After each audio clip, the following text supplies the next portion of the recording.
including several observers from the SADC region. And our observers continue to observe the tabulation phases of the process, and we will have a presence continue to have a presence in the field for the next several days to follow the post-election processes, including the tabulation of results and announcement of final results. And the announcement of final results. Thank you. I will pass it over to Professor Jega to give our remarks. Thank you. Your Excellencies, distinguished ladies and gentlemen of the media, ladies and gentlemen, good afternoon to you all. Thank you for accepting our invitation and being here for the presentation of these statements. As the election process has not yet concluded, this press statement covers the process thus far. The Carter Center will continue to observe and assess the remaining post-election process and will issue a preliminary statement shortly and a comprehensive final report in the coming months, which will include recommendations for steps that would improve future elections. The Carter Center has observed that the 2023 elections in Zimbabwe took place in a restricted political environment and that the administration of the elections lacked independence and transparency in key areas.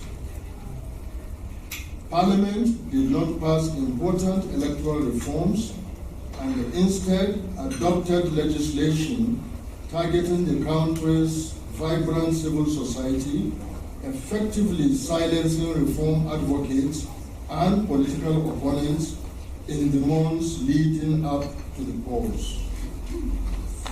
Several critical technical aspects of the process were poorly or opaquely implemented, reducing the transparency and credibility of the electoral process. The legal framework, the legal and the electoral framework. While the Constitution safeguards fundamental human rights and freedoms, including the freedoms of opinion and expression, assembly and association, subordinate legislation unduly limits those rights, including in the context of campaigning, and is not fully consistent with international standards. This includes advance notice requirement for public gatherings and demonstrations and limitations of freedom of expression under the so-called Patriotic Act. Election administration. The legal framework gives wide discretion to ZEC to regulate and supervise the election process, to register voters, delimit constituencies, design, print, and distribute ballot papers, approve the form of and procure ballot boxes, distribute, let me take that, approve the form of and procure ballot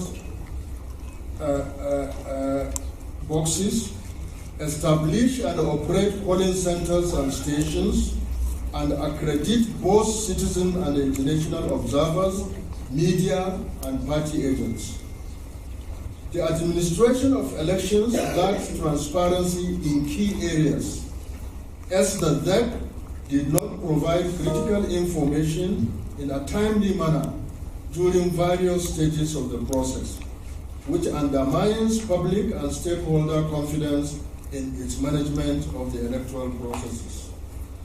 In addition, The restrictions and limitations on the work of election observers, including the late provision or denial of accreditation, severely hindered important independent transparency efforts. Voter education. While the SEC conducted voter education and publicly invited civil society organizations, private voluntary organizations, and faith-based organizations to apply for SEC accreditation as voter educators in May, some interlocutors reported that they were only granted approval in August, just days before the election. This prevented effective and timely voter education by a range of qualified organizations.